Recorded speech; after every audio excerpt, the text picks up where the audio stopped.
sa the Vice President mentioned, I think this was her personal decision, and we respect the decision.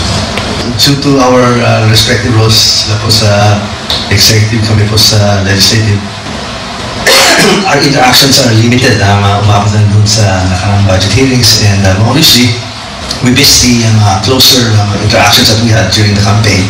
But nonetheless, there's some politics and there's some personal, and we only wish the Vice President and nothing but the best.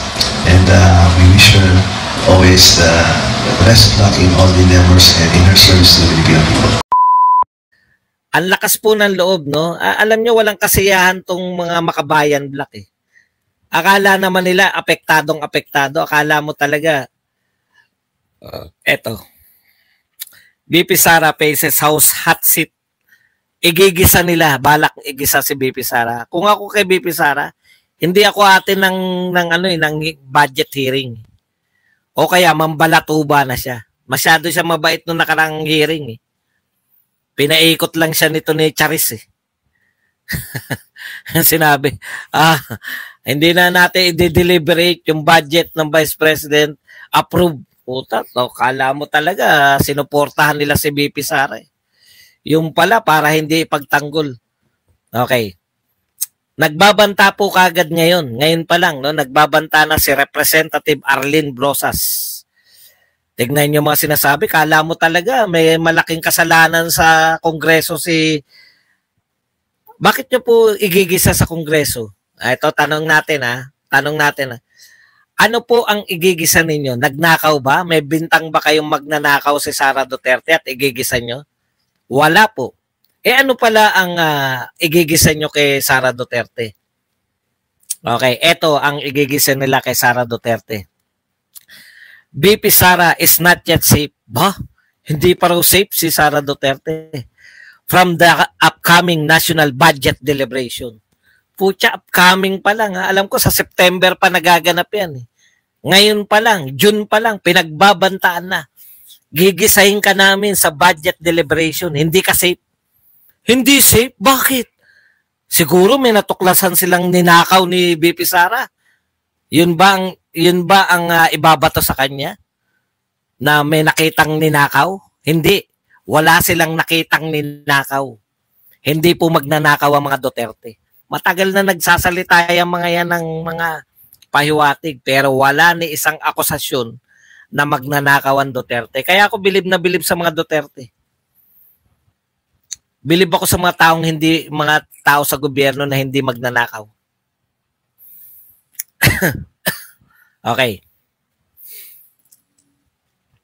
Ano po yung hinahabol ni Brosas na hindi pa raw safe si Sara Duterte? Nahabulin nila na isasalang nila sa Kongreso.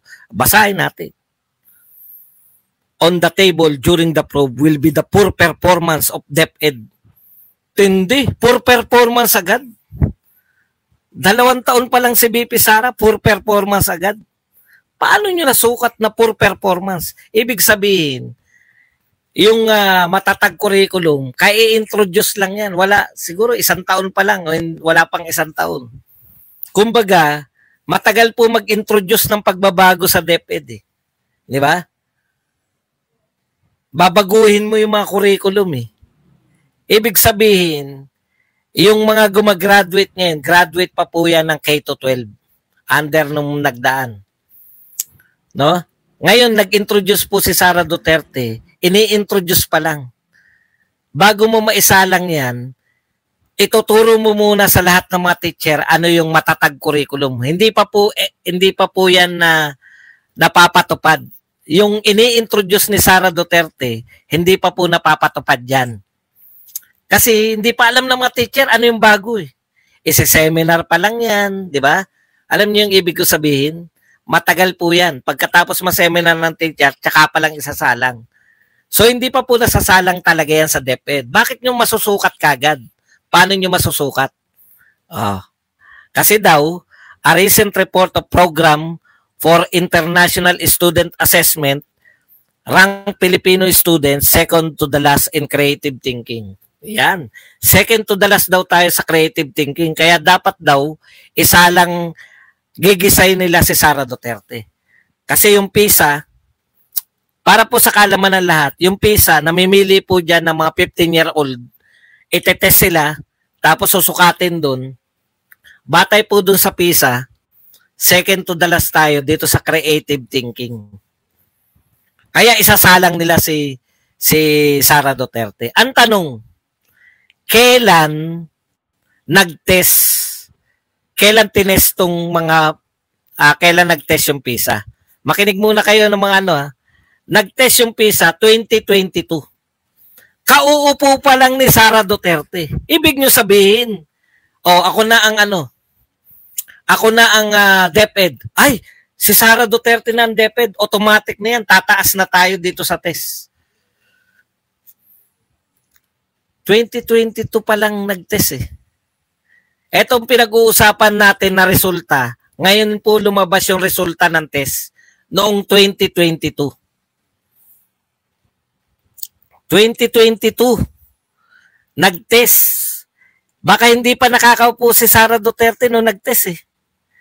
Tapos ang ku-question ninyo, bakit mababa tayo yung kauupo pa lang na DepEd Secretary? 2022 pa lang umupo eh. Dapat ang isa lang nyo dyan, yung nakaraang DepEd Secretary, si Lola Briones. Pero yun, kauupo pa lang, isasalang mo.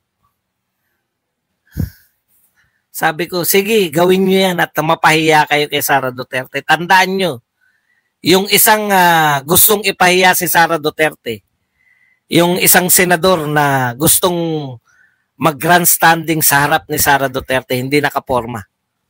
Sino yun? Si Tulfo, di ba? Tinanong si Sara Duterte, ang ganda pa ng ano niya, no? Sa PTA. Naalala niyo yung PTA? Hindi DepEd Secretary ang gusto nila. Tama, himala ang gusto ng mga yan.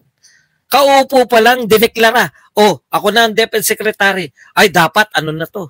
Dapat, mataas na tayo kagad sa test. Pucha, Hindi. Malala talaga itong mga makabayan black. Siyempre, dahil attack dog sila laban sa Duterte, talagang alagang-alaga ni Martin yan. 2022, tsaka kahit po 2028, hindi pa po matagal po yung rotasyon ng isang curriculum. Pag nagbago ka ng curriculum, matagal po epekto niyan. Kasi kung magsisimula ka, halimbawa sa high school, grade 7, di ba? Grade 7. Sisimulan mo sa grade 7. Yung grade 8, dating curriculum pa yan. Etong grade 7 na to, siya magsisimula ng bagong curriculum. So grade 7, magiging grade 8, grade 9, grade 10. 4 na taon, pamuna, magkakaroon ng epekto yan. Kasi grade 10 eh. O isang cycle yun, 4 na taon. At least 4 na taon para mo makita kung may improvement. Ngayon pa lang po, nagsaseminar pa lang po yung mga teacher. Nag-introduce si Sara Duterte, pinag-aralan nila yung K-12, nakita nila may mga dapat baguhin, nag-introduce pa lang. So, ang epekto po niyan, magsisimula po yan ngayon, introduce ngayong taon, grade 7. After 4 years, makikita mo ngayon kung may improvement. Hindi po yung in-introduce mo ngayon, yung grade 8 po, dati pang curriculum yun. Yung K-12 pa rin yun. Ito palang grade 7 ngayon. Kasi sa kanya magsisimula eh. Yan po yung epekto niyan, yung cycle niyan. No? Hindi po pwedeng isisin nyo sa kanya yung mga naganap. Kaya okay din ako na sumalang si Sara Duterte para mapahiya yung mga katulad ni Briones, ni Brosas. No? Ko-questionin nyo.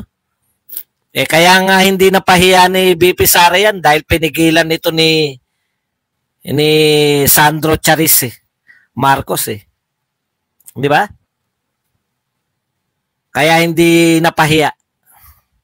Dahil ayaw ng questionin eh. Dapat pala, tatanggalan nyo pala ng budget, isinalang nyo na lang, pinatanong nyo na lang sila Manuel sila nang mapahiya naman. Matalino po si VP Sara. Hindi lang niya pinapahiya. Umani naman ito ng iba't ibang reaksyon mula sa ating mga netizens. Ayon kay Delia Labasco, Duterte lang ang makapabangon sa Pinas. Wala talagang kwenta ang administrasyon ngayon. Pahayag naman ni Fabian de la Peña, pag tinitira si VP Sara mas lalong umaangat ang ratings niya, kaya kayo mga makakaliwa tirahin nyo lang. At ito naman ang saloobin mula sa ating kababayan na si Rosalina Casim, nakakatawa itong Makabayan Block, ang tagal-tagal na nila dyan sa Kongreso bakit walang ginawang batas para mapaunlad ang antas ng edukasyon. Mga kababayan, feel free to comment below para maglabas ng saloobin sa balitang ito.